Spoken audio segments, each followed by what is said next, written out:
Okay. Good afternoon, everybody. Welcome to another edition of Complete Sports Media's podcast. I'm your host, Darren Campbell, and joining me on a Tuesday now, Jason Cameron. We had some issues yesterday that we couldn't do the podcast, but it kind of works out great because we actually get to talk about the Eastern Conference Final being completed. We have the two combatants going into the finals this week, and wow, scary. The Miami Heat were putting us in a precarious situation, having to go to a game 7 to decide that. But after about the first, 4 or 5 minutes of yesterday's game, it just seemed like the Heat were going to do it. They were finally going to win that fourth game that seemed so tough and elusive, and they were able to punch their ticket into the final. Man, made me happy. I was big time cheering for those Heat to finally do it, but they sure made us sweat for another extra week. Oh yeah, they most certainly did. Because I was pulling for the Heat just because of the reality of just how much of an underdog they were, being the 8th seed, and the fact that I really wanted Butler to get back to the finals. Because I thought he's been playing as hard as anybody can play in the playoffs. I thought he's been fantastic, and he was great in this game too. He was great in this game. It was, he didn't really have his shot rolling, but he hit the big ones when he needed to. He hit the big ones when he needed to. Yeah. He had such an amazing start to the playoffs, and he was just doing some dynamic things. That big 53-point game, and so many incredible moments where he just seemed unstoppable. There was at times in the last few games of the series where he looked a little hesitant. His shot was off. I don't know if he was getting tired. I don't know if there's some nagging injuries. There was just, I don't know. He always seemed to say there was no doubt, but I thought maybe doubt was creeping into his mind because I saw some apprehension there and just not the same guy we were seeing earlier in the playoffs. You know what I thought it was? I thought he was trying to figure out, because a lot of time with the switches that were happening on defense, Robert Williams would go on to him. And I think he was having a tougher time trying to navigate, how am I going to attack that guy's leg? Yeah. Like, so I can get off like a proper shot. And I give credit to Robert Williams on that. He made it tough for Butler. Like he made it incredibly tough for Butler to go forward and get the shots that he's used to. But doesn't matter. Heat still managed to do it. And the other reason why the Heat were able to do it for the seventh game and do it in style the way they did was Caleb Martin really stepped up.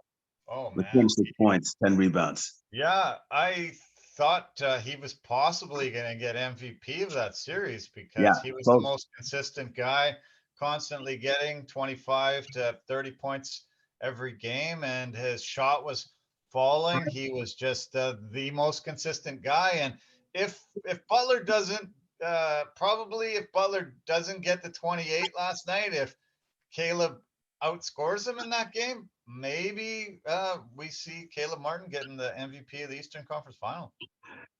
So I checked out the voting, like what the voters had for the Eastern Conference, like who was the MVP, and it was super close, my friend, super close. I think it ended with Jimmy getting 5 votes to 4 for Caleb Martin.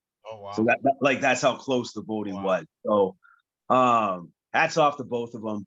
I guess one of those guys had to win, and since Jimmy had 2 more points, I guess that's how he did it. Yeah. They said that Caleb Martin scored 135 points in that series, and it was the most in a conference final or final by an undrafted player since John Starks for the Knicks back in the 1999 season, I think it was. So, yeah, incredible.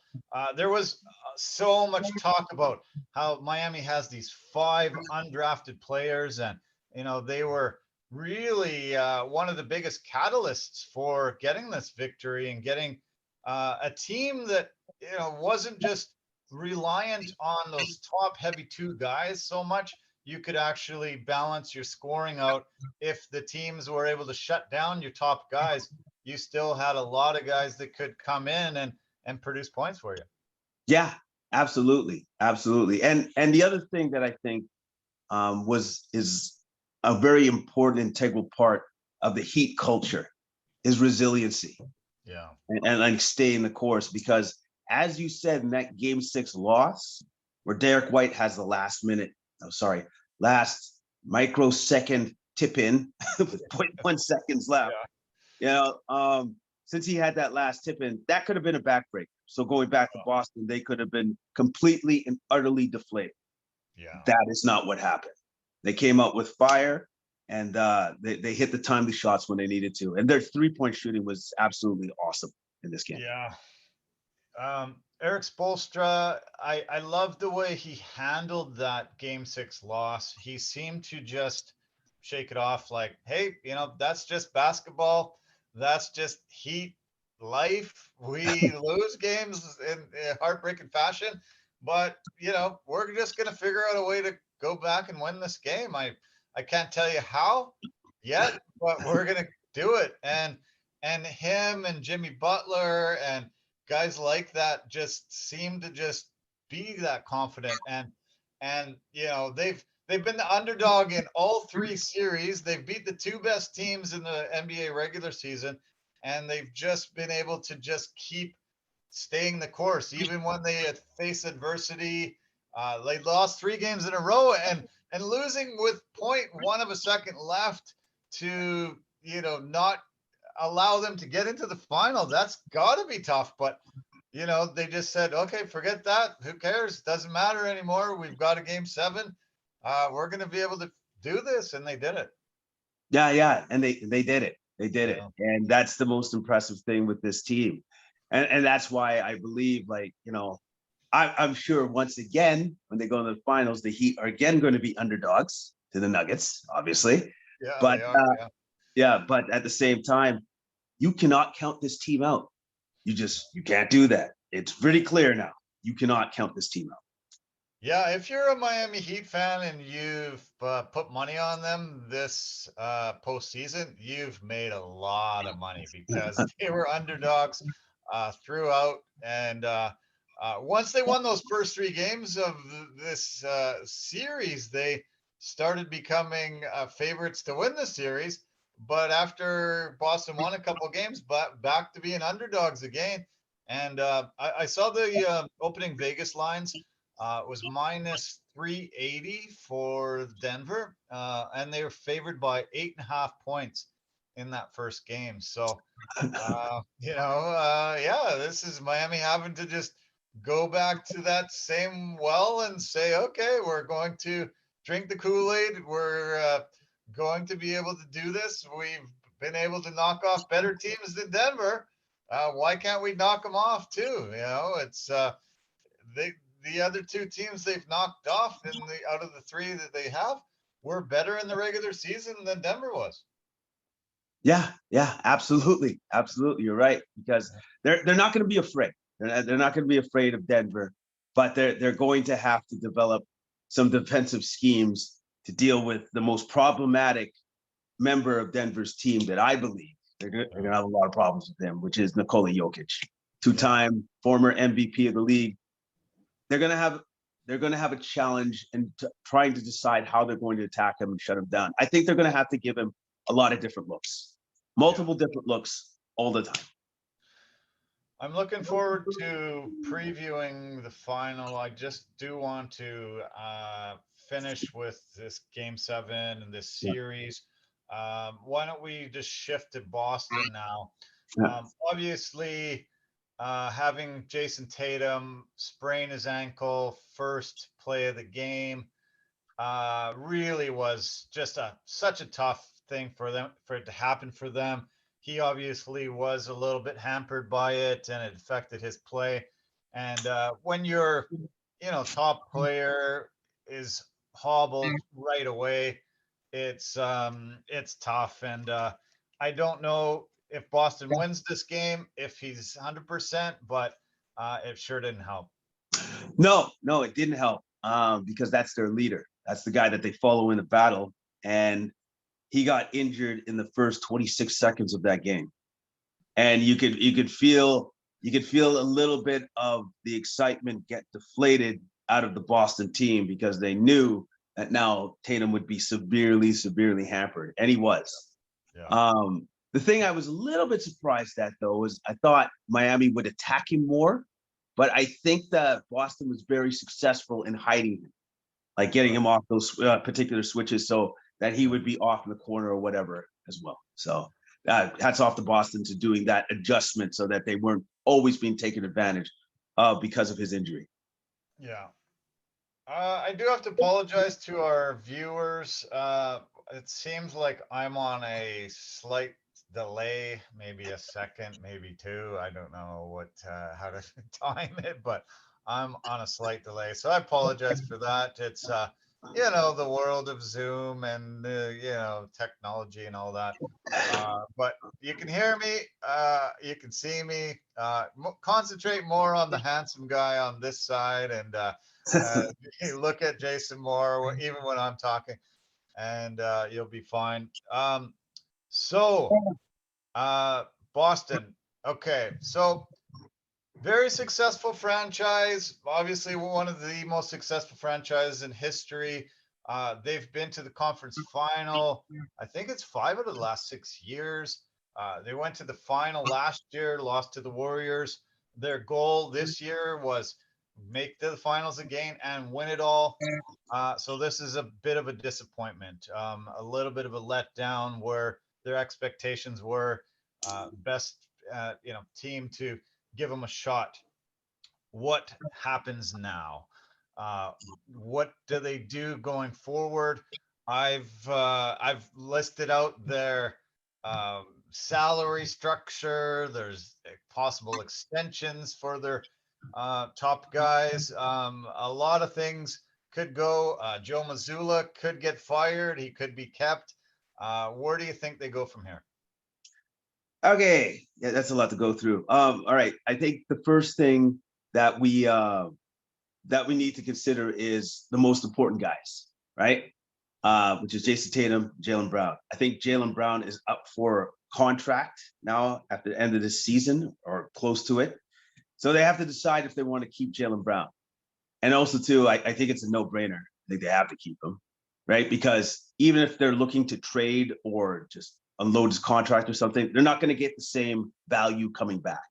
Yeah. It's not happening. So I would say, number one, first and foremost, they need to resign him to a max contract deal. Now, trying to keep the core or trying to keep all of those players, what they have, or at least the core, it's going to be difficult now with the new CBA, and then the way that it's structured. Yeah. So, like a player, for example, like Grant Williams, they might lose Grant Williams because they'll literally, there's not enough money for them to pay him. They won't be able to afford Grant Williams. So, and that sucks. That sucks because, like you would think that we constructed this team, a lot of these guys that we drafted ourselves, and then now we don't have the money to keep them around. So they got some real big answers to answer for the next coming seasons on who they're going to keep and who they're going to have to let go. Yeah, I think it's got to be tough to figure out how to structure it. Jaylen Brown is eligible for a $295 million 5-year extension for the summer. That's the super max. Once you sign a guy to a deal like that, you can't trade him for a year. So that means he's stuck with the organization for a year, which is, it's kind of a smart thing for the NBA to do. But I don't know where Brown's mind is. I don't know if he likes being sort of Robin to Jason Tatum's Batman. He really was self-critical of himself last night in the post-game press conference because when Tatum got hobbled and wasn't able to really be his dynamic self, Brown should have stepped up and taken them where they needed to go, and he didn't. And he acknowledged that. A lot of critics last night and today are talking about that he's not worth this $300 million deal. But you laid out that they should do it. I think they probably should do it. But do you think there's wiggle room there with his agent after not being able to deliver in that game 7? I don't think so. I just don't think so, because like he fits the template of a supermax contract player. Like whether it's with Boston or it's with another team, he fits that template. Yeah. The thing that sucks with him is that I guess it could be a deficiency in this game, that his handle is just, it's not quite where it needs to be. And with the 8 turnovers that he suffered, maybe that's something that he needs to address in the next couple of seasons. We do tend to forget, though, how young these guys still are. Yeah. Like they're actually have gotten this much success this soon in their young NBA careers. Yeah. Or sometimes, like a Michael Jordan, where it took like till their 8th or 9th season until they finally got to that point, right? Yeah. And these guys are having it right now. So Boston should be pretty happy with the state of affairs and how quickly they've managed to become this good with these guys that are still pretty young. Yeah. Well, I'm glad you mentioned his handles and his turnover problems. He has as many turnovers as assists, and that's not a recipe for success. I think they need more of a ball handler that can set them up and get them the ball in more prime scoring opportunities. I don't think Marcus Smart is that type of guy. I think he's more the defensive guy you're looking for, but not the dynamic ball handler. So I don't know where they go from there. The thing that is tough for Boston, where your 2 guys are wing players, when you come up and you're trying to set a screen and do a shift for the guy that you're replacing is the same kind of player. So you're not getting an advantage by switching off and passing it to the other guy. You're facing the same player. Do you know what I mean? Like you're not. Yeah, I mean with Denver, we've got Jokic and Murray, and when they do a switch, it's a completely different guy. So you can see the weakness, and you want to switch to go on that weakness, but you're both wing guys. You do that switch, you're facing the same type of situation, trying to get to the hoop or shoot it. Yeah, exactly. Like if you have your 2 wing players, and your 2 wing players are being guarded by the best wing players on the opposite side, then you're like, well, where's my advantage? Because they just switched, and then it's still that guy's still super tough to do. That I'm going up to get. Yeah, you're not finding the advantage either on size or speed. Then that it's kind of it just sort of doesn't really give you the advantage that you're looking for on offense. And with the scores just rising higher and higher and higher and higher, you almost need to score most trips down the floor. You need to get buckets, and if you're not finding an advantage with your 2 best players, then where do you go from there? Yeah. And that was the story right there, because there was stretches for the Celtics that we clearly saw where they just went cold. They couldn't score, right? And the difference being from this year to last year was that the Celtics defense bailed them out because they were super elite, highly, highly elite. They were still top 5 in defense this year, but they were a far cry from what they were last year. And so their margin of error was greater because they had better defense last year than they did this year. Yeah. So you mentioned Robert Williams earlier, and I'm shocked that he didn't play more. He was such a difference maker. He was making it difficult for the Heat to score points in the paint. He was getting a lot of great rebounds. He was very dynamic, and I think Joe Mazzulla really made massive mistake not having that guy in the game. when they needed him. They needed that advantage, and they just kept going to the old man Horford, who's, still pretty good. But Williams, I think, was a player that you needed on the court to give yourself much more of an advantage and just stifle the points in the paint for the Heat. Yeah, I hear what you're saying. There was many times where it was a hard series, right? And I know that, but I thought there was many times where I thought Robert Williams' conditioning wasn't actually where it needed to be.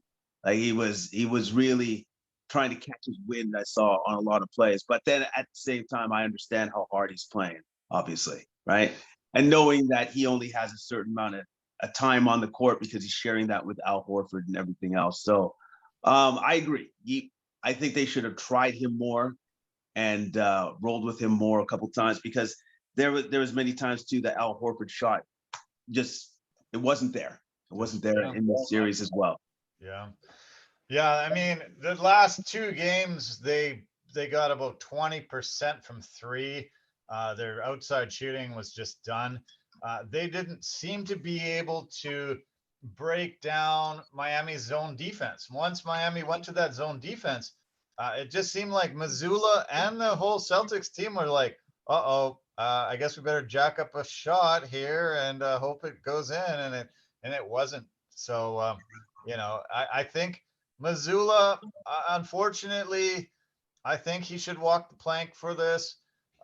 He wasn't maybe quite ready at 34 years old. Sounds not too young, but I just don't think he had the experience in-game situations that he needed, that he had to make adjustments. I didn't see enough adjustments made when Miami threw up things, and it wasn't working on Boston's side. They just still kept going to that well and never seemed to change it to try to figure out something else. Yeah, and I want to say another thing that hurt Boston was that they didn't actually have like Marcus Smart. Yes, I know that he sometimes put in the point guard position, but I've always thought that Malcolm Brogdon was their actual point guard. Right. And unfortunately, he was injured with like some sort of tendon injury or tear in his elbow, so he was unavailable. Yeah. And I think him being in the lineup could have helped assist those two guys and distributing the ball and being the floor general that he needed to be and stuff like that to try to break down that zone defense. But unfortunately, he wasn't available. Yeah, for sure. I've been thinking about that since we started this podcast too. He was a big loss, and he said that this tendon in his elbow, it just pain every time he shot. He wasn't available in Game 6, and he just really wasn't a factor at Yeah. all last night. And a sixth man of the year, and a guy that has come in and taken a diminished role on this team and has flourished under it. I mean, that was a big loss for Boston, definitely. Yeah. Yeah. That was a huge one for them. And unfortunately, like because I think he could have helped in like just making the offense easier for the guys and then just getting better shots because there was a lot of times, and that's credit to the Heat defense where Boston was late in the shot clock and then they just have to jack up something, right? And it was never a good shot. Yeah. So Boston has these seven players under contract this year.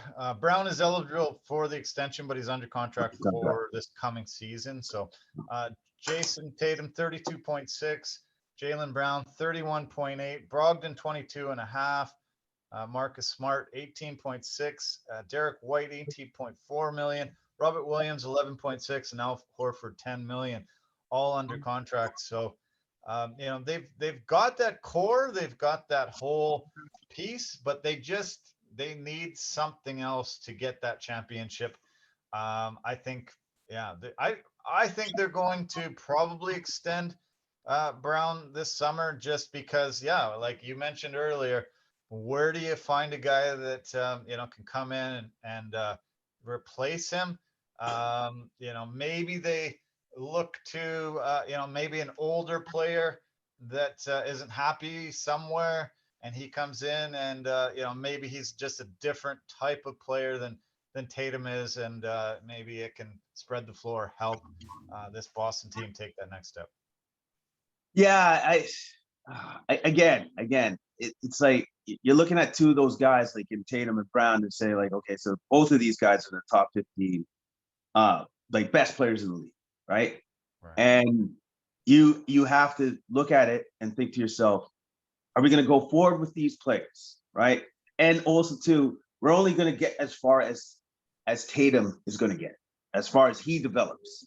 Because if I'm going to look at both of those players, Brown or Tatum, I think Tatum is slightly better. I think he's actually the guy.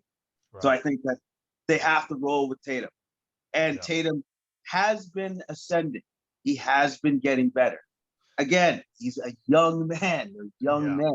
Sure. And then usually these guys, when they get to the height of their powers, it's in their late 20s. Yeah.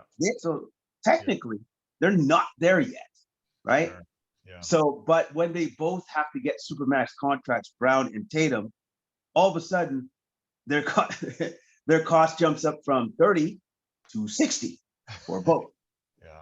Yeah, and that's quite expensive, because then that limits you for what else you can get for everybody else. So but I still believe they have to go that route. Yeah, it's tough. When your contract on your two superstars are going to double, then who do you put around him? We saw Phoenix not be able to put much around Kevin Durant and Devin Booker and Chris Paul once they made the KD deal, and they flamed out because they just didn't have any depth. Exactly, right? And then that's a problem. So now you're actually like hoping that your scouting department is like godlike in their ability, because they're going to have to find guys that are on the cheap, that are going to be like on the cusp of, oh, this guy has a potential to have a breakout year, and nobody knows about him. Like you'd have to find gems, like you're just going to have to try to find gems out there, just like how the Lakers found Austin Reeves, or man came out of nowhere and he was by far and away one of their best playoff performers. So I think in the new NBA with the new CBA rules and the inability to have these guys, making that 50, 60 million and trying to build around, I think you have to draft incredibly well. And I think you have to have a really good year, and then a down year, and then a really good year, and then a down year, like San Antonio seemed to do when they won their 5 titles. They seem to be, good a year, maybe a year or two off, and then a really good championship year, and the year or two off, and sort of build it that way. Yeah, but also too, San Antonio was always predicated upon their big three, which was Ginobili, Duncan, Parker. They had that core always stayed together, and then they just kind of built around that core guys. I just think it might be a little bit more difficult for the future now with the new CBA in, to have your three and then maybe that other fourth guy, just because of cost. So, well, we've just seen the biggest casualty of the new CBA just rear its ugly head today, as Bob Myers has resigned from the Golden State Warriors. He has decided that he just can't do it anymore. He realizes that this is going to be a monumental task, like climbing Mount Everest all by yourself, no Sherpas, and he decided to walk away. This is one piece of this dynasty gone, and who knows what we're going to see in this off season. And a lot of people saying this Warriors dynasty is dead, but sad to see Bob Myers decide that this was too tough of a task for him, and he's stepping down. Yeah, too tough of a task, or I believe his contract was up too, and maybe contract negotiations didn't go very well, because he was just like, well, because of me, I did bring you 4 championships. So, I'm due for a raise, pretty much. But I'm not sure if it was that. I don't know. I'd like to hear more of his comments. I don't think it came down to contracts. I really don't. Now you really don't? 'Cause I No. don't know, man. Like, because like I said before, there's only so much money in the pot, and if you're Yeah. paying so much money to all the players that the Golden State is playing to, and now you have Bob Myers saying, "Well, I'm one of the best GMs, literally in the NBA." I think my resume speaks for itself, Yeah. right? And then Yeah. he just goes, "Well, this is how much I believe I'm worth, which is this, and you're trying to undercut him at this." Well, sometimes that doesn't work either. Right. True, it may not be a thing. It may not, Yeah. but I think it's highly likely that it definitely could. So Yeah. now the question is, like, what does Bob Myers do? Does he take some time off and enjoy the family and just like, swim in his well? Or does he just go and say, I would love to work for that team? Yeah. Because, like they have a proper structure, they're under the cap, they're well under the cap, and then I have room to just like grow the team. Right. So Yeah. I'm curious to see where he goes next, because that's a big deal. And then yes, with the Golden State, could you say that it's coming to an end of a dynasty? It could be, and especially if they start trading away key pieces, that's for sure. But I think one thing is for sure for Golden State. Speaking of Golden State, real quick, somebody's got to go off that team because they're paying way too much money, like Yeah. way too much. And I think the person that they may trade away may be Jordan Poole. Right. Yeah. Yeah, the one trouble with Golden State is that they're paying such massive luxury tax, and that's the one that's really starting to become alarming, and giving them the highest payroll we've ever seen in North America for any team that's been assembled. And that's kind of crazy when you only have 15 guys on a roster, and it's more than football, it's more than baseball, it's more than anything that we've ever seen. And this luxury tax that they keep doing is just harming these elite teams, and not enabling them to keep these juggernauts going and having this core continuing on and on and on. Yeah, like, if you draft well, right? If you draft well and then you create your team through the draft, I think there should be a mechanism put in place for all teams that you're not going to be penalized for that. Yeah. You're not going to have to give up these guys. Like there has to be something in there where there's exception to, well, they did draft all these guys, so we'll put in a mechanism where they can decide to keep these guys, and we're not going to tax them for it because they were smart with their picks. Yeah. Because here's a team that's going to actually have a problem going forward with the new CBA too as well, is the Oklahoma Thunder. And like look at all the good guys that they got, like all the young talent, and there's still so much more coming. Like they have all these riches. We don't know how good Chet Holmgren could be, but he could be a max player guy. Yeah. They already got Shea Gilgeous-Alexander. You should not get rid of him. Max guy. Josh Giddey, when his contract comes up, max guy.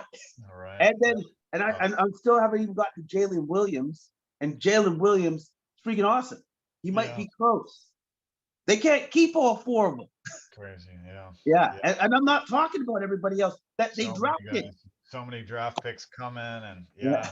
it's crazy. Yeah, amazing. Bob Myers, I think he might have the busiest phone over the next few days. If I'm a team, I'm phoning Bob Myers. I don't care who's my general manager. I'm phoning Bob Myers and finding out what his number is and what he wants to do with my team if I take him on. Uh, aren't you? Yeah. I think that's a no-brainer. I think that's a no-brainer. Unless you're one of the top end teams in the league and you're happy with your GM, yeah, I'm giving that guy a call. I'm giving him a call immediately. Like there's certain teams that I think that they should actually give him a call, like right now, like as soon as they found out that he was available. Like, like those bottom end teams, like the Hornets, for example. Yeah. Right. And then like the owners would actually have to listen to Bob saying, well, you're just gonna have to let me do my thing. Like you can't influence me. Like if you want me to take control of your team, you want it to be good. Well, I just have to do what I did in Golden State, where they left me alone to do my job properly. No outside influence, right? So Yes, I totally agree with you. If you're not finding any success in the NBA right now, and that a guy of that caliber is available, you gotta phone him. You gotta get on the Yeah. phone and see what's up. I'm backing up the Brinks truck to his house and I'm bringing him in because your value of your franchise. Look at the value of the Golden State Warriors franchise. This is a team in pretty small market. Oakland for most of their history. Suddenly the most valuable franchise in basketball, and his success is just incredible. I looked at their winning percentage in the regular season since he's taken over. 653, best in NBA. In the playoffs, it's actually better. 679 winning percentage in the playoffs since he took over. Six championship runs in 8 years, four titles. Just absolutely unprecedented success. You can't even imagine how many more the Warriors fans since he's taken over and how much revenue's generated for people buying shirts and jerseys and hats and whatever. And he has put this thing together, and a lot of people had a lot of doubts of the pieces that he's assembled. And this is a wizard, the guy that you should have as your guy. And it doesn't matter about your salary cap. Yeah, That's just the players. You yeah, yeah. can pay this guy whatever and bring him in, and he's going to be an architect to turn your franchise around. I'm calling him and I'm offering him whatever he wants, really. Yeah, yeah, exactly. Like his like I said before, his resume speaks for itself. No. And so if you want that sort of success, well, you know what? That's just there's a certain cost to that. There's a Yeah. certain cost to that.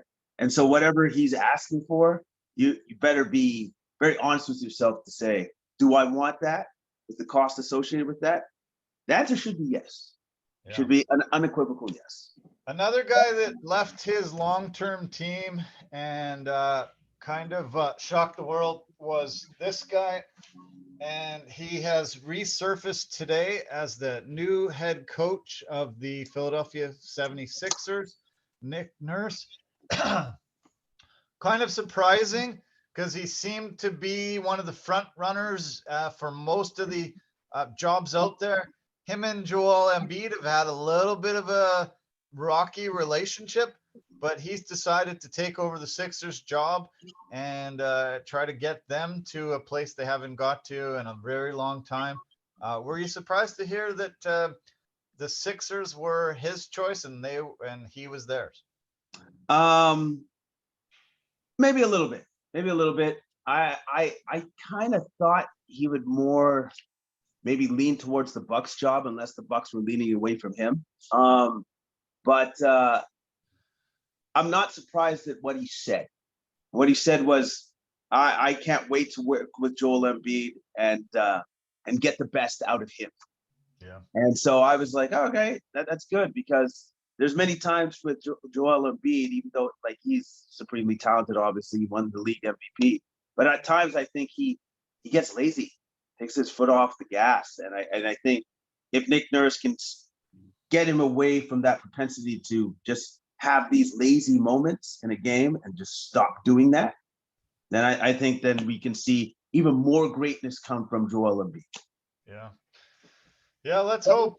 You're right. Embiid has a bad reputation for, just not being there at crucial times and being a little lazy, not being as physically fit as he should be at all times. And it was a bit surprising to me because, I heard he was a front runner in Phoenix. I heard he was a front runner in Milwaukee.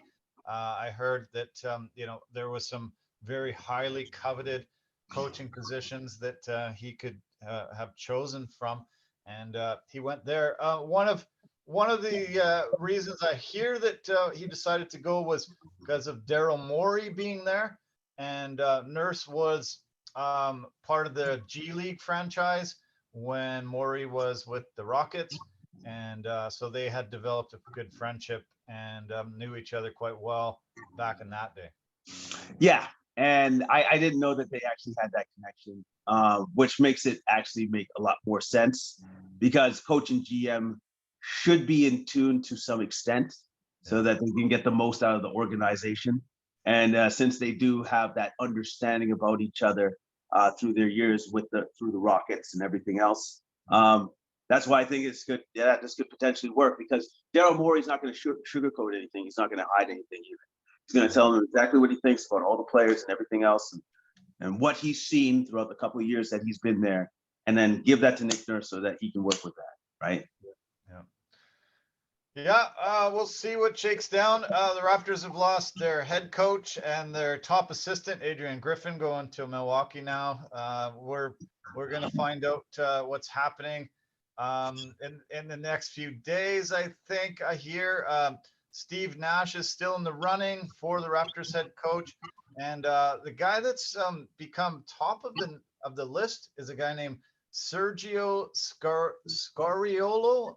He is an Italian coach, and the whole entire executive team ownership went out to Italy and had a really long interview with him and talked about him coming and taking over.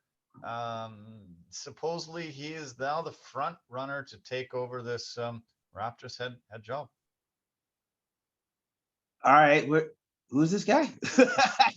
I obviously plays for, or yeah, he works with like an overseas team, and obviously they're called Virtus Bologna, and I don't know much about him, but he's become the favorite to take over. So yeah, I don't know why they decided to go in this direction, but both Usai Mujuri and Bobby Green and everybody else went out to Italy and spent some time. And they say Vegas says he is the betting favorite now to be the Raptors' new head coach.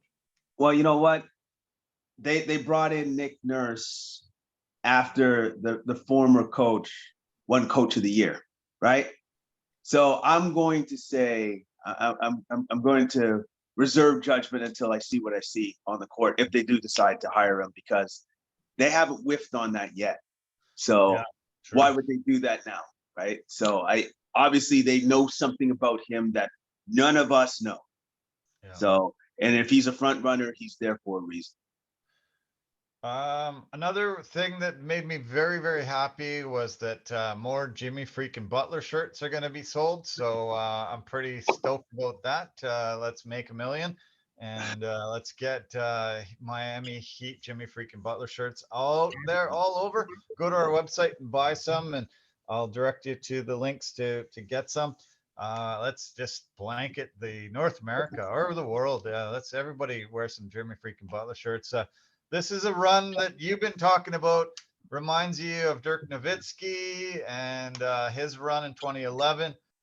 If Butler can do this and knock off the top 3 teams in the NBA as underdogs, as an 8 seed, does this immediately put him in the Hall of Fame?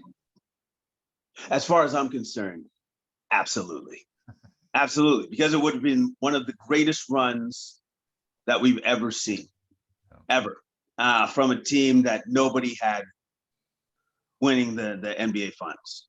So, like, if he can actually pull this off, yeah, like immediately, because out of all the years that we've seen Miami, this was the year that nobody thought that they could do it, right? Like when they went up against the Lakers, everybody thought, well, they actually have a chance there. But this particular year, with the fact that Hero's been pretty much not available for the entirety of the playoffs. Oladipo got hurt. Like two of their better players are not even available, and they've still done this miraculous run. And by the way, they're saying that Hero might be available for Game 3 of the finals. Yeah. So that's pretty cool. They were able to hang on long enough for a Hero who got injured to say, "Hey man, I can play now."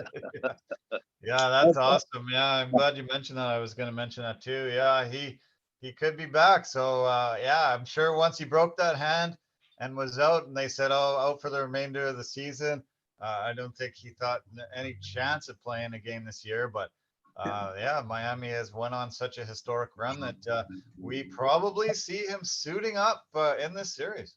Yeah, exactly. Right. And if if if the Heat can win, yeah, I'd say this has been one of the best Cinderella stories of the NBA that we've ever seen for a very, very, very long time. Like in 1999, with the strike shortened season, when the Knicks made it to the finals, they couldn't win.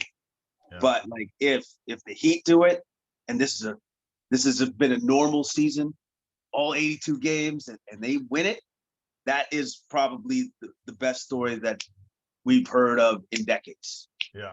Yeah. Okay, so that obviously is where we would love to see it happen, but what's your prediction? Are you thinking that they're going to do it, or is Denver too deep and has that scary Joker character that you predict Denver's going to get their first championship in the Nuggets history? Yeah. As much as I would love to see the Cinderella story, I think Denver has they have a better team, but then again, so did the Celtics. But I think Denver has the better team. They got the two-time MVP in Jokic, and they have Jamal Murray, who is playing absolutely incredible basketball, and they have a depth of bench. They can run with 8 or 9 guys. Yeah, Right? They have a lot of players, so many. and I think all of that equates to a lot of problems for the Heat. But again, you can't count the Heat out because look at what they've done. I think it's going to be an absolute dogfight, but at the end of the day, I think Denver wins in 6 or 7. Okay. All right. All right. Well, great. Yeah, amazing. Basketball is into the finals. Thursday is opening tip. I was thinking, what the hell are they putting it way into June for the start of the final? But they needed all those days to actually give it a chance. And Denver's coming off a huge long rest. This must be awesome for them, being able to, heal up all your nagging injuries, get the rest, and prepare probably for both teams. I'm sure their coaches and their management staff were just spending late nights trying to figure out all the ins and outs of what's going to take to beat either team. And now they've got 2.5 days to, now prepare solely for the Heat. And yeah, I think Denver definitely has the better team, but Miami's said, who cares? We can still be. I think this is going to be one of my favorite finals to watch. Even though I want the Warriors to be in there, I'm really thinking this is going to be a super exciting finals. I think so too. I think it's going to be a highly competitive final. I think the majority of the games are going to be incredibly awesome to watch, and I just can't wait to see what both coaches, who are top of the Heat coaches, pinnacle of their craft, what they're going to come up against each other, and how they're going to do battle. It's gonna be a great series. Yeah, cannot wait. Breaking news, amazing. It's been going. I wanted to break in, but I wanted to finish the basketball story for breaking news. This is unbelievable, but Tom Brady is coming back to the NFL. I over the weekend, did you hear what's happened with Jimmy G? Oh yeah. Apparently his foot's not good, and so when he was doing his yeah, he was going through his whatever his thing, his medicals. Apparently he had a foot injury, and so now he has to have foot surgery, and he is out for I don't know for how long. So does that mean that since Brady has a minority stake with the Raiders, he's come down from the Gilded Office to say, well, if I got to do it, I'll do it? Like, is that what's happening?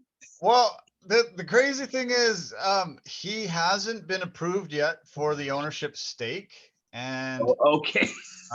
so the ownership, once the ownership stake, if it becomes official, I think it has to be approved by 24 to 30 of the owners. I believe that's the number. And if that happens, they say that they were going to put a clause in that says that once you're an owner, you can't be a player anymore. And in this case, he wouldn't be, but he hasn't been approved yet. So what really has happened with Jimmy G is they realized that his foot injury that he had last year that sidelined him needed surgery. So he's had the surgery, but when they put him through the physical, they realized that he couldn't pass the physical. So they put in his contract that if when he recovers, if he doesn't pass the physical again, they don't have to owe him one penny, $0. So his $22.5 million salary just immediately comes off the books, and he's cut and he's gone. And he knows that he's not going to pass the physical. So he has signed something in the contract that says they will waive him. And he's hoping that they won't make him do the physical and he'll be able to just still play. And if he suits up, then his salary will be put in. So there's a lot of talk that they probably just will end up saying, see you later, because he will not pass the physical, and that money will just come off the books, and they'll be able to just say, hey, Tom, you wanted to be in the Raiders. They almost signed Tom to the Raiders in 2020, and Gruden just nixed it at the last opportunity. But Tom Brady coming back and suiting up for the Vegas is it looks like it's happening. Well, I guess that would possibly be like I guess that would be the best case scenario for the Raiders, because they kind of went all in with Jimmy G. Like, who else do they have? A quarterback. Stidham has gone to Denver. Derek Carr's with a different team. Like, who's that guy, right? So basically, yes, that they actually somewhat need Tom Brady. And then if I'm a conspiracy theorist, I would be like, well, did they set that up from the beginning, knowing all of this? Like would they have had inside knowledge of, like, let's say in Jimmy G's camp, they talked to a guy and they said, what are you talking about? You can't walk. You don't walk well. Like, what do you mean? Right? So could they have had inside information and said, what if we craft this scenario and we make it happen? Yeah, it really could, because they can say to him, you've got an ownership stake no matter what. Okay, so you're going to have an ownership stake if you don't come back to play, but if you do come back to play, you won't be the owner that day or that season, but as soon as you're gone, you've got the ownership stake and you get to take over this franchise, and you come in and you get to build this value up on our franchise, win us a Super Bowl, and make yourself even way much more money. So, and I'd be a little bit worried, though. I might hire some extra security if I was him, because I think Jimmy G will be like, this guy screwed me out of a job in New England for how many years, and he screws me out of a job in Vegas now? What an asshole. What the hell? And I think he'll want to eliminate Tom Brady. So I would be hiring extra security and maybe put some surveillance on Jimmy G and his people. Yeah, exactly. Like, they don't want to see Golden Tom get anything happen to him. No, nothing can happen to this man. And Jimmy, we're just sorry. We're sorry that you can't play. But there's another thing that needs to be said. They shouldn't have been surprised this is happening with Jimmy G because of his history with his injuries. He's had so many injuries, and then even when he recovers from an injury, he's prone to have a re-injury of the same injury. Yeah. So it's one of those things where you kind of know his track record and his past history, but you still went all in on him. So who's to blame? Yeah, they were rolling the dice there, and obviously they came up craps in Vegas, and it's not great, but we might see Tom Brady donning a Raiders uniform and playing at the age of 46 and 47 this coming NFL season. You heard it here first. That's if it does happen like that, would he be the oldest player to ever play in the NFL at that age? Like if he decides to play, if it does happen. No, there's a kicker that played, I think he was about 48, 49, something like that. Kicker, he was a QB in his early days, and then he became a kicker. He was a kicker and QB, and then I think he just was a kicker late in his career, but Tom's getting close. He's getting really close. Like, who would have ever thought that you'd still be seeing Tom Brady playing football? Like if it does happen, like it's just like, wow. Like, so again, so do you want to put a further stamp on all of the lofty accomplishments that you have and all the records? You're just like, you know what? I'm not happy with where my records are, my numbers. I need to put some more on top of that. Yeah. More. That's the kind of guy he seems to have always been, and I wouldn't put it past him that that's what he wants. He wants to be immortalized and bronzed and gold. He wants to be walking around as a gold man, and yeah, be the first guy to do every single solitary thing in the game of football. Yeah, pretty much. It's like if you're looking at trying to break any of Tom Brady's records now, it's like, well, good luck. Yeah, good luck with that. no, I don't see how you're gonna do that. not gonna happen. No. Not gonna happen. Yeah, incredible. Okay. Now to some UFC talk. We had a week off this past Saturday. No UFC card. We've got one coming up this Saturday. But the biggest news of the week, in my opinion, is the UFC has finally come back together for The Ultimate Fighter season 31. This is getting a lot of hype, a lot of press. A lot of people are super excited about this because it's the return of Conor McGregor. He is facing off against Michael Chandler as the coaches of these Ultimate Fighter teams. And tonight is the premiere episode, the debut of it all. Seen a lot of amazing previews and promos and a lot of cool interviews with the combatants and the coaches, and I'm excited. When is the last time you remember watching The Ultimate Fighter faithfully? I think up to Nate Diaz. Okay. Yeah, Nate. I want to say I think that was Ultimate Fighter 12, something like that. And so, yeah, man. Been a long time. As soon as you said Ultimate Fighter 31, I was like, there's been that many?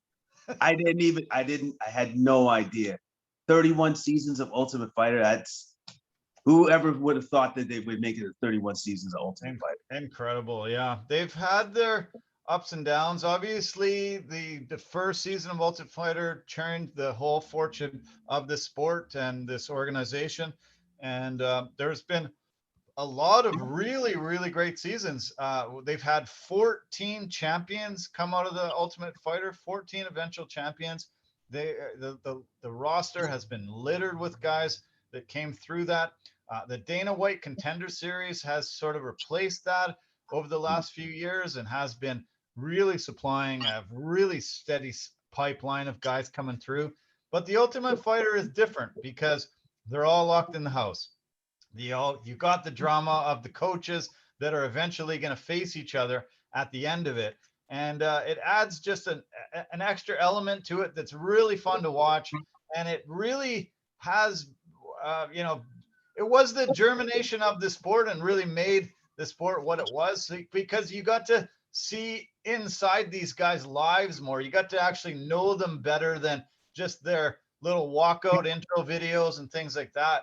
And this is big, and I think it's going to be one of the most widely viewed Ultimate Fighter shows in history. And I look forward to it. I look forward to the trash talk between Conor and Chandler and all the things that are going to go on this season. I think this season is going to be really great.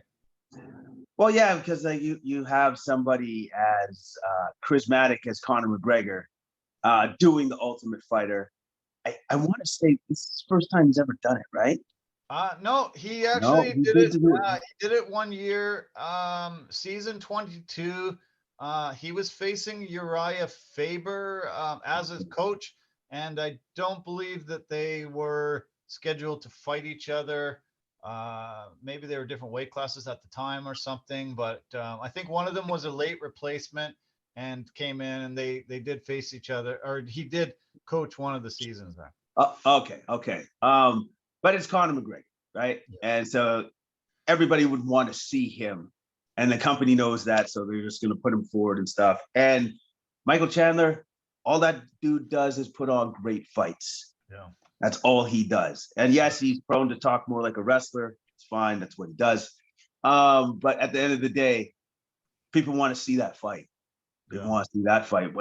Whenever that's supposed to be, whatever month that's going to be in, that's going to be a very highly touted, highly watched pay-per-view. Yeah. And so, and then the interactions they'll have with their own teams and stuff, it'll be great. Connor has not checked into the USADA testing quite yet, and supposedly until he does, 6 months have to elapse before his first fight.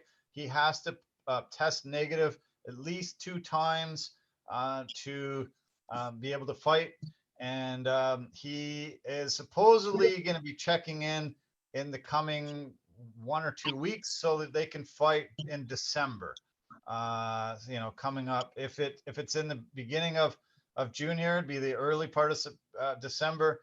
If it's a little bit later, then maybe they'll do it at that that New Year's fight, that one that comes at the end of the year every year and is usually pretty stacked. He said that there are some exceptions to that rule, and he's going to plead his case that maybe they can do it in like in October, November, possibly, if they can find the venue and get the hype around around it. And we'll see what the kind of numbers are on this show, and how ESPN is promoting it, and if they can get a lot of hype behind it. I'm sure they don't want to have too much of a lag once the season ends before they have those 2 guys fight. Yeah. They definitely don't want that lag. You definitely don't want that lag, because then people will forget, because we have very short attention spans. So there can't be too big of a lag, for sure.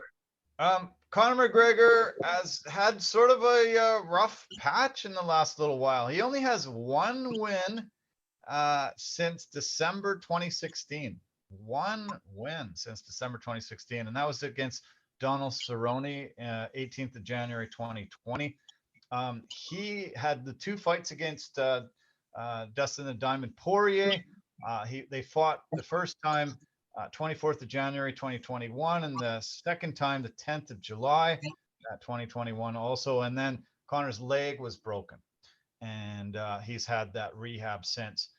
He walked into this Ultimate Fighter, the very first meeting that they had, him and Chandler, and immediately he started. He walked in with the Conor walk, and he immediately started, playing mind games. And he said, "I want this fight at 185." And Chandler's eyes opened up quite a bit at first, and he's like, "Okay, if you want to do it at 185, yeah, okay." And then he goes, "You'll do what you're told we're gonna do." And Conor, in my opinion, I believe he did some steroids, did some types of drugs like that to recover from this broken leg.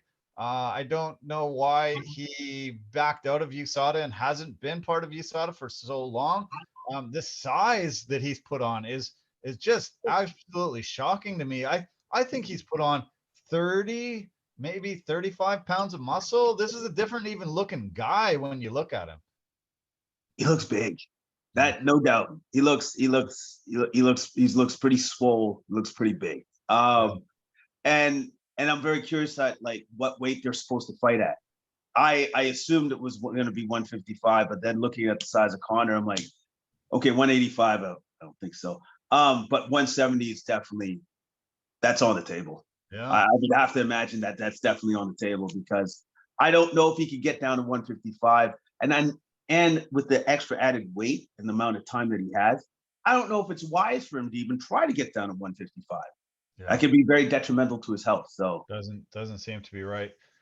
The two guys that or the two teams that are happening here are the lightweights at 155 and the bantamweights at 135, and it's going to be two separate weight classes for the guys. And what's going to happen is they're going to toss a coin, and whoever's it lands on gets to pick their team. And it's just you pick the entire team, and it's veterans against prospects. And the veterans are guys, most of them have been in the UFC before. And the prospects are just young guys that are trying to break into the sport, at the UFC level. They fought on regional circuits or Bellator or PFL or Strikeforce, things like that. Um, if the coin lands on Conor McGregor, who do you think he would rather have as the guys that he coaches, veterans or prospects? okay, so the coin goes down. Well, considering how he did it and his meteoric rise through the company and stuff, I think he might go with the prospects. Okay. I think he might go with the prospects because, like, he's one of those guys that he was more than willing to roll the dice on himself. So why wouldn't he figure that to do that with others? Because that's why they're all there. To roll the dice on themselves, like, and especially when it comes to the prospects. So I think he might go with the prospects. I think you're right. I actually do think you're right. And I haven't seen who gets that first choice, but that's what you pick, and then the other guy has to pick. If he picks the veterans or he picks the prospects, the other guy has to have that. And then I guess for the same for the other weight class.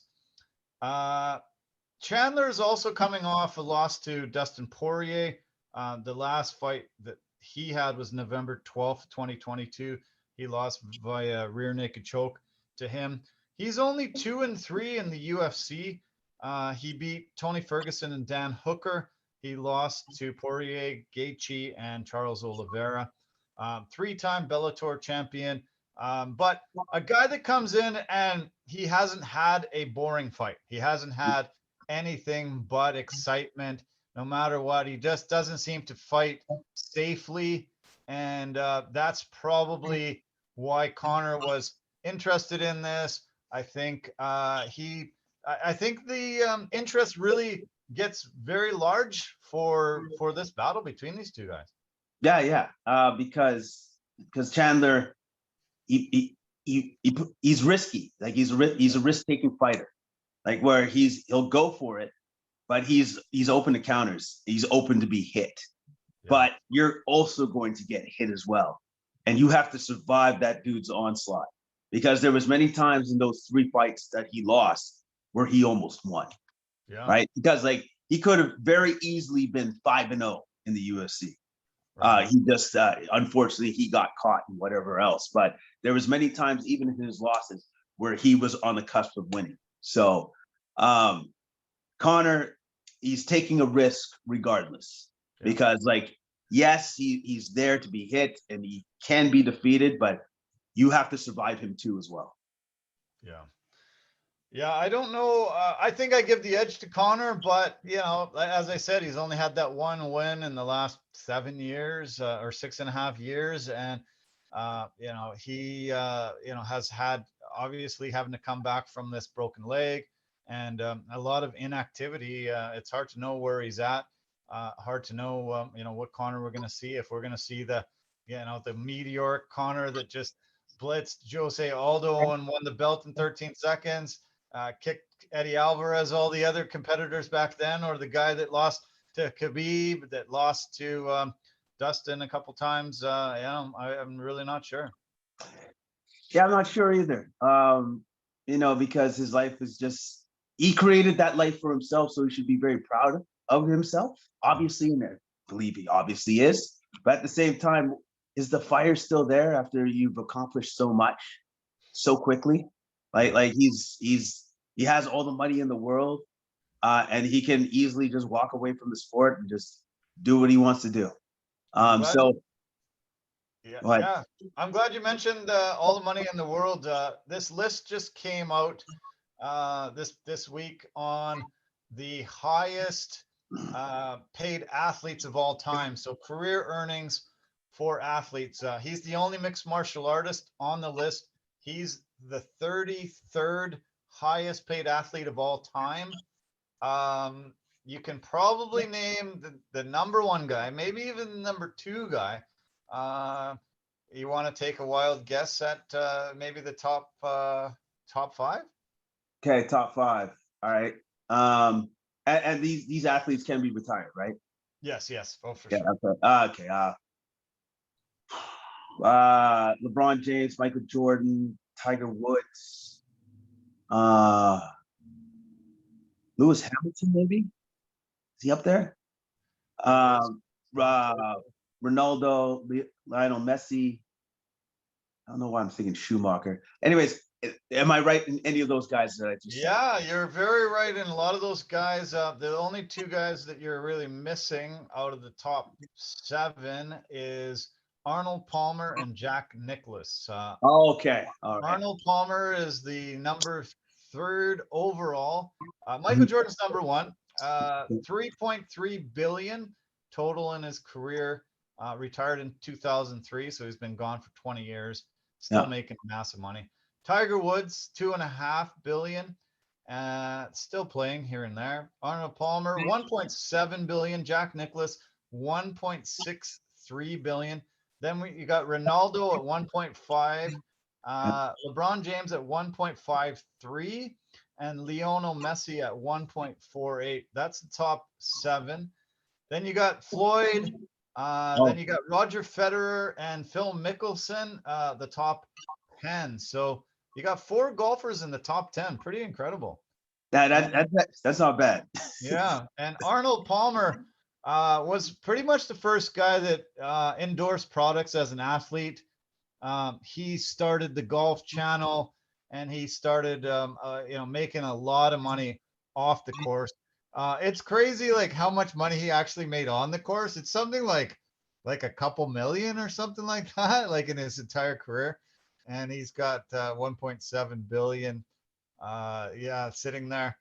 As I said, Conor McGregor's 33rd on the list, 615 million. When somebody told him that the other day, he said, nah, I think it's more than that. I'll have to do my own numbers and check. And he said, I'm going to be number one soon.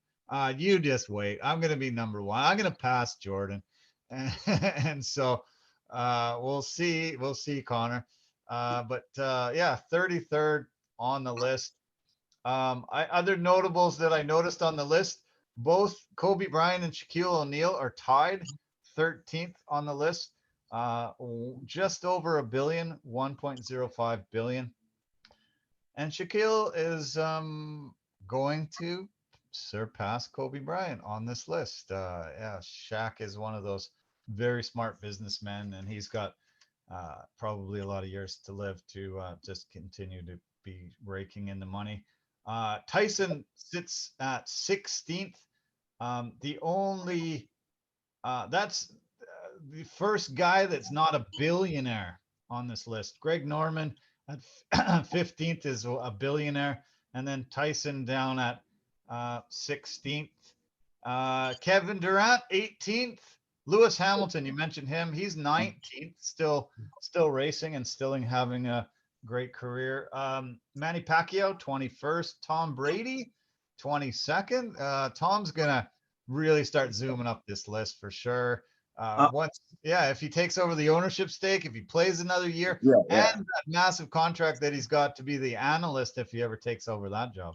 Yeah, well, what's Tom Brady's number right now? What is it? 690 million. Okay, so as soon as he gets his ownership stake, he will probably literally double his value. Yeah. Like he'll literally double his value. So I'm just more impressed by the fact that there's now 15 professional athletes that have been made billionaires through their respective sports. Yeah. I think that's pretty cool. I think That's that's pretty awesome, man. I think that's great because, you know, regardless if it's golf or this or that, you do put your body on the line and you do have to deal with a lot of stuff body-wise. Yeah. So, and if you can just maximize maximize yourself in your sport, then that's the result of your complete maximization of everything in your sport, and you utilizing it to the best of your abilities. You can get that. Yeah, so the moral of this story is either become a basketball player or a golfer. If you've got a son out there, get him into both those sports, and hopefully he'll be able to cash in and make it up there. If you're a female, the most highest paid female athletes are tennis players by far and away.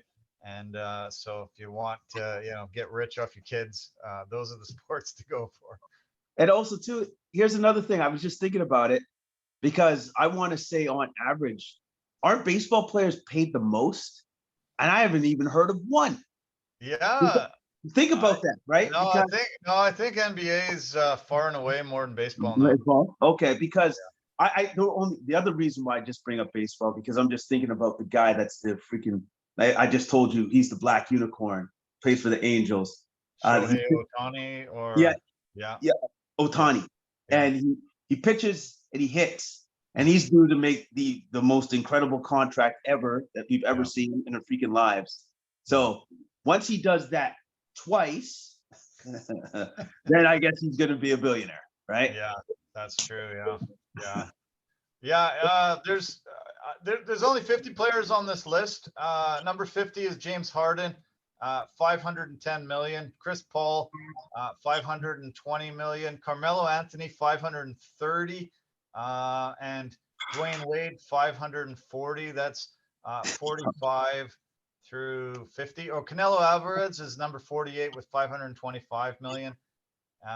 It's pretty awesome list. I should post a link to it on the website. Conor McGregor is just edging out Magic Johnson.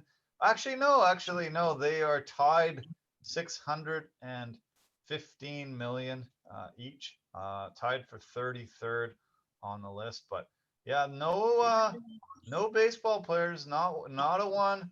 Wow. Boxers, soccer players, racers, tennis players. Oh, Derek Jeter is on the list. Sorry, I should. Okay, where's he? Derek Jeter sits 30th on the list at $645 million. Wow. Yeah. And again, I'm still shocked at that because where's Alex Rodriguez? Where are some of these other dudes that had massive contracts throughout the years, and only Derek Jeter is up there? Oh, geez, you're right. Yeah, sorry. I blasted by Alex Rodriguez. You're right. He's on the list. He's 20th at $745 million. Okay, all right. Because then I was like, I don't know what happened. Brain just broke. Alex Rodriguez is not on that list. Yeah, he's surrounded by Lewis Hamilton at 19th and Manny Pacquiao at 21st. A-Rod $745 million. So yeah, me on the list. So yeah, there are two baseball players, two former Yankees on the list. And also too, Alex Rodriguez is a part or minority owner within Minnesota Timberwolves. Yeah. That's the other reason why I'm like, if that guy's not on there, then okay. I guess he's poor. That's a very smart way of getting very rich these days too. You see the money that can be made, and ownership of a sports team. Holy cow! Really shoots your value and your worth way up. Oh yeah, massive. Yeah. Okay, I do want to mention some of the guys that you might have heard about on the UFC on this Ultimate Fighter show. Roosevelt Roberts is coming back. 12-3 in his mixed martial arts career, 3-3 in the UFC in his earlier go at it. He's only 28, lightweight. His nickname is the Predator. He was on Dana White Contender Series Season 2, and he got in. He has wins over Brock Weaver, Thomas Gifford, and Alex Yokolev in the UFC. One of those cheating Russians there, but 2-0 since UFC departure. He lost in the UFC career to Jim Miller, tough guy who's fighting this weekend. Vince Pichel and Francisco, no, Ignacio Bohemondez. He fought too. You remember Roosevelt Roberts a bit? Okay, so is Roosevelt Roberts? I don't know if I'm thinking about the right Roberts. Is he the British guy? No, I'm pretty sure he's No. American guy. No, okay, all right. So again, that's why I'm thinking. I think I'm thinking about the wrong Roberts. I can't remember him. I cannot remember him. Okay, we've got Timur Valiev. He was 18-3 overall in his record, 2-1 in the UFC with 1 no contest. He was released after he lost to Jack Shore in 2021. We got Hunter Azure, 10-3 in his mixed martial arts career, 2-2 in the UFC. Also came through the Dana White Contender Series. He beat Cole Smith and Brad Katona in the UFC, and he's 1-1 since his UFC departure, getting another opportunity there. Speaking of Brad Katona, he's also coming in. He's 12-2 in his mixed martial arts career, 2-2 in the UFC, 4-0 since he did get released, and getting a second opportunity. Brad Katona, I think he has a hearing issue, and I remember Brad. I thought he fought pretty decently when he was in the UFC previous. Yeah, I think I kind of remember him as well. He was not bad. And so far, from what I've heard, from what you're saying with the veterans that are coming in and stuff, their records in the UFC weren't bad. Yeah. I thought I'd be hearing a lot more like 2-4 or whatever, right? But yeah, so these were guys that were already on the bubble when they got released, but the records are pretty good though, so that's good. Yeah. Okay. Austin Hubbard. He is 15-6 in his MMA career. 3-4 in his UFC career. He had wins in the UFC over Dakota Bush, Kyle Prepolek, and Max Rokoff. He's been 2-0 since his UFC departure. He became the LFA lightweight champion, getting a second opportunity. Jason Knight. 4-5 in his UFC career. I don't have his record in front of me, actually. Sorry. He was a TUF 22 vet. He actually fought in that same Conor McGregor series that I mentioned before, where he was coached by Uriah Faber. He has wins over Dan Hooker, Alex Bruce Leroy Caceres, who's also fighting this weekend, and Chaz Skelly. So, 3 no joke guys. He got a UFC bonus 3 separate times, and lately he's been fighting in that bare knuckle fighting championships, and he fought that Artem Lobov, one of Conor McGregor's best buddies. He fought him 2 times in the bare knuckle, and they went 1-1 against each other. Yeah, I remember Jordan Knight. I thought he actually was pretty good. I remember seeing his fights, and I thought he was pretty dynamic. So him, I remember. I think he'll do pretty good, actually. Yeah. And 2 more former UFC vets. Cody Gibson, 19-8 in his career, only 1-3 in the UFC, but he lost to Aljamain Sterling, champion, and Manny Gambarian. He's gone 7-1 since his UFC release, and he's beat former UFC guys outside the UFC, John Dodson and Francisco Rivera, among others, in that comeback. And then Kurt Holbrook, 19-7 in his mixed martial arts career. Unfortunately, he was 0-4 in the UFC. He had 2 separate stints before he lost to Harney Barcelos, Shane Burgos, and Thiago Moises. All 3 tough guys. So no big shock there, but he's getting 1 more chance. This is his 3rd chance. He's lightweight at 36 years old, 2-0 with 2 knockouts since his most recent UFC departure.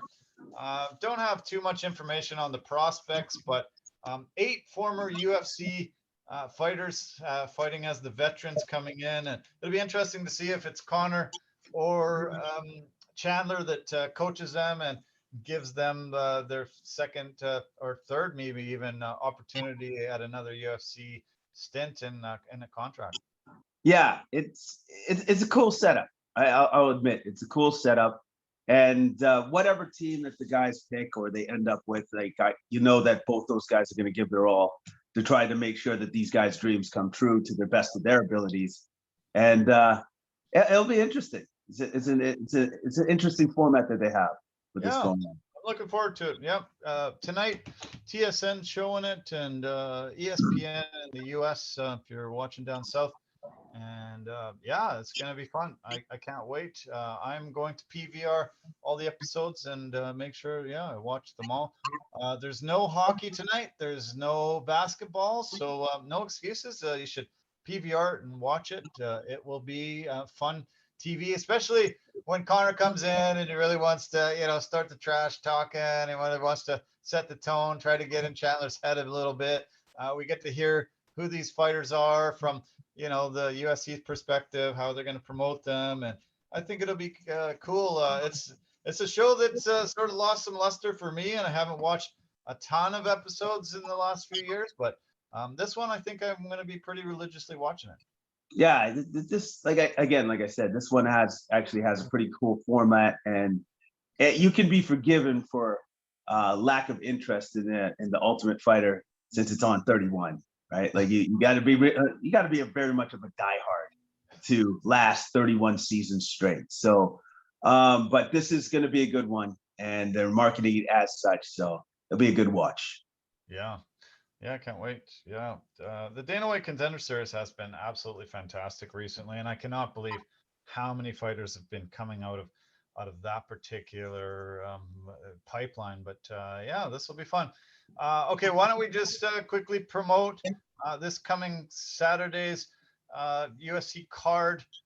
We've got a main event of Kai Kara France against Amir Albazi. Um, it will kick off at the prelims start at 3 p.m. Pacific, 6 o'clock Eastern. Main card starts at 6 o'clock Pacific, 9 o'clock Eastern. Kai Kara France, a guy that has been at the top of the flyweight division for a really long time, and a guy that comes out of that amazing camp that they have in New Zealand, and opportunity for him fighting a really tough guy in Albazi. Yeah, this is going to be a good fight. Styles make fights, as they say, and I think this is going to be a very, very good one. Don't know who's going to win. Yeah, it's going to be a good one. They're going to fight at all levels. I'm very interested to see how Kai Kara France deals with Albazi and his takedown attempts and stuff. I think because Kai Kara France, I believe, for him to win this fight, he's got to keep it where his skill set is at its best, which is in the stand-up. That's true. Yeah, you're right. The co-main event should be fun. Always good to see Alex Bruce Leroy Caceres fight. He's fighting Daniel the Pit Pineda. Pineda's a tough guy out of Houston, Texas, and he's a guy that has fought in 3 different weight classes in the UFC, and yeah, a guy that always seems to bring it. Caceres is so awkward, crazy style. Always puts on exciting fights, even if he doesn't always win them. This should be a really fun co-main event. Yeah, I like this matchup. And yes, Caceres has a very creative style, especially when it comes to his striking. This is going to be a very interesting fight. I don't know. I can't say how it's going to end because it could end a lot of different ways for this particular fight. So it'll be a good one. Good one. Very entertaining. Yeah. The only thing that I worry about with Pineda is he has tested positive for banned substances on a few occasions, and so I'm kind of a little worried about that, as well as he had a really severe eye injury that caused him to have to or he couldn't continue the fight that he had against Andre Touchy-Feely. And let's hope that he's 100% recovered from that. It seemed to affect him for a really long time. And let's hope that, that it's not going to give him any more trouble. Yeah. Because we don't want to see a premature fight end because of injury. Never fun. Exactly, yeah. Jim Miller, always great to see a veteran like him. One of the guys that you see, and he's near the top of every list of most fights, most submissions, most this, most that. He's been in there, with almost anybody and everybody that you could name. Fighting Jared Gordon, who had a controversial loss against Paddy Pimblett recently, but I like what Gordon brings, and his life story was really tough and tragic, and he's been able to overcome a lot. It'll be good to see both these guys battle on Saturday.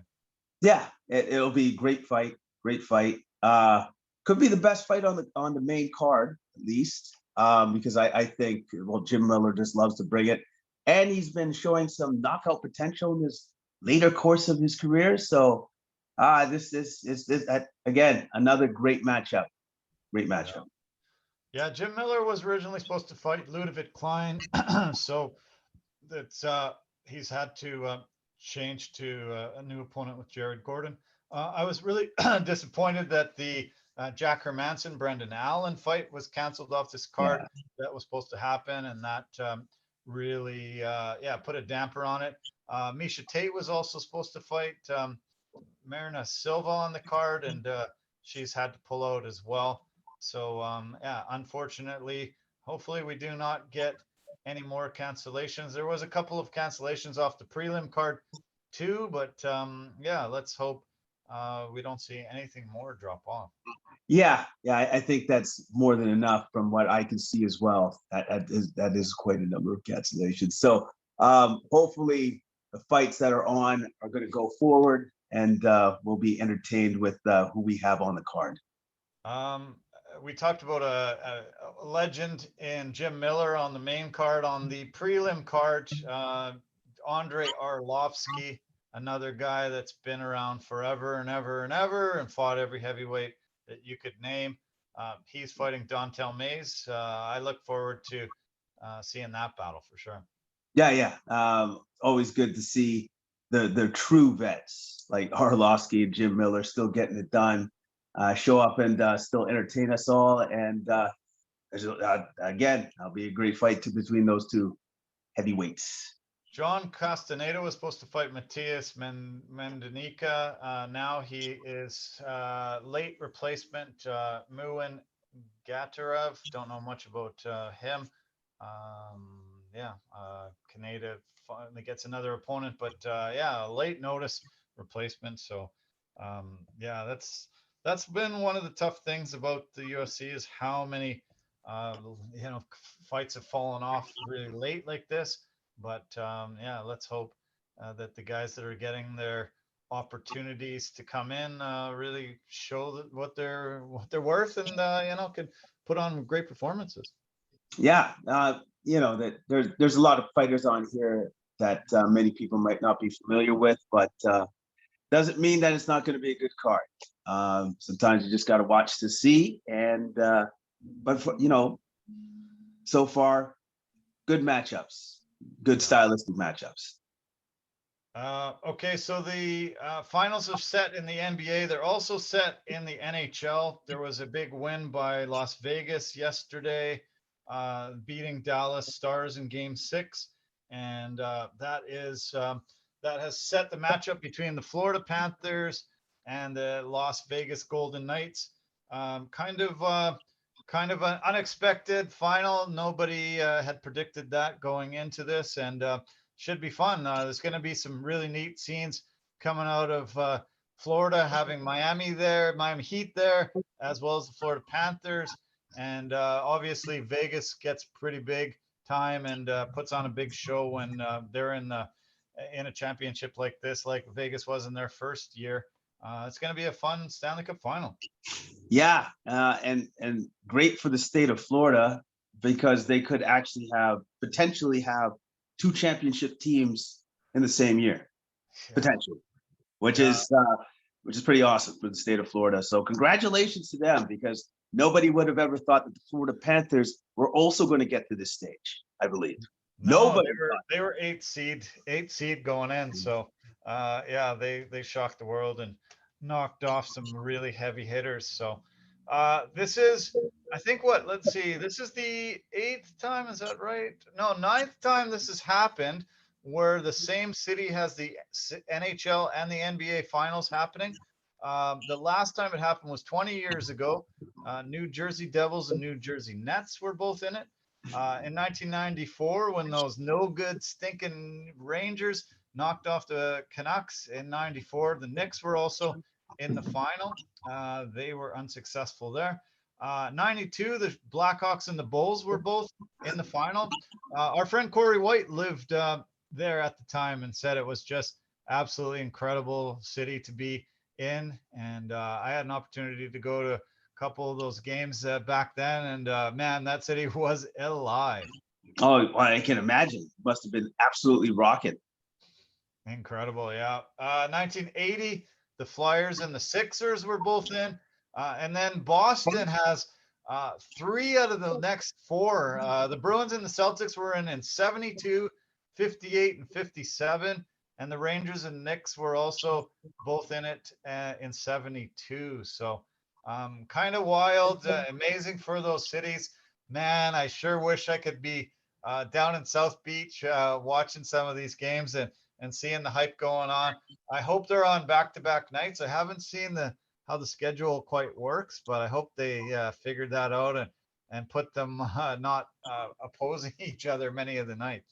Well, it would make more sense because like since you have both teams in the same state, you should not have them going up against each other, because that would be ridiculous. Like, why would you do that, right? Yeah, it would be bad. Yeah. Stanley Cup Final starts on Saturday. The first games are in Vegas.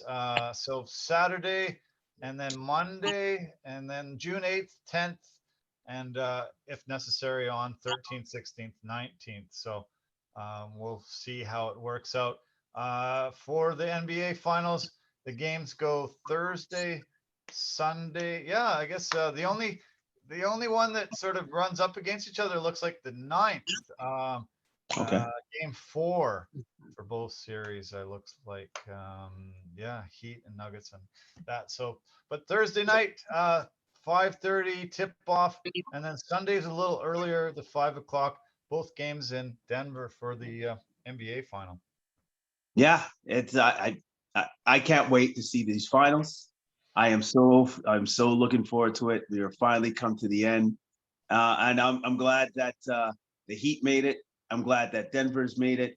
I'm glad that Denver's definitely made it, just because of the fact that everybody's been saying that if this guy's won 2 MVPs, like, he should be able to make it to the finals at some point.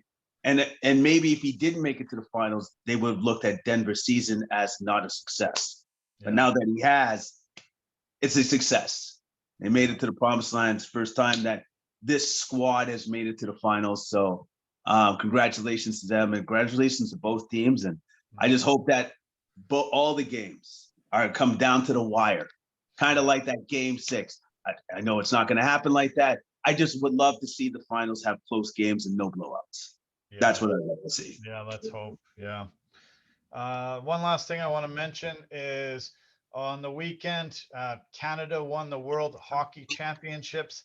That was Canada's 28th gold medal in the Worlds, and we surpassed those stinking no good cheating Russians, who only have won 27. We were tied with them at 27 gold medals apiece, and now we've got 28, and they're gonna just start fading way back, because we're gonna keep winning medals. They haven't been winning medals for the last few years.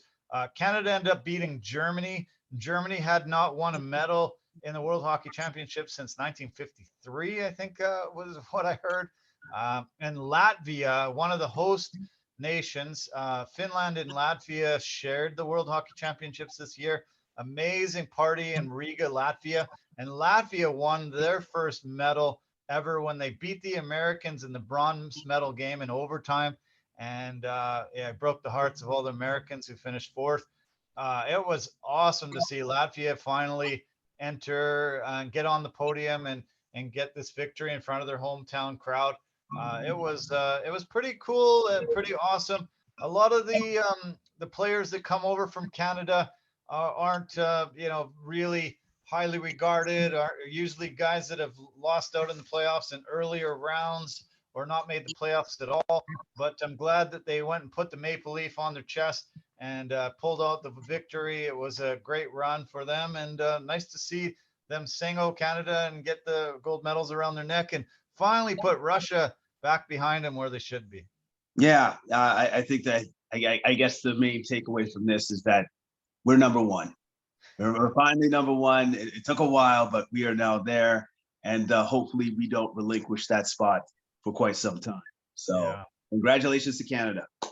Canada pulled out of the Worlds many years ago. Had some big fights with the IHF, and they, were not being treated fairly. We're not allowed to have any professionals in there, and the Russians were always sending professionals year after year and winning the title and pretending that they were better than us in hockey. Well, we finally got a chance to right the wrong and get our 28th medal. And yeah, this team was fun to watch. That 5-2 win on the weekend was so great, and but it was nice to see teams like Germany and teams like Latvia finally entering and getting medals and finally becoming relevant in the hockey realm. They haven't been for most of their existence, and yeah, great to see some new, fresh countries really starting to emerge as hockey powers.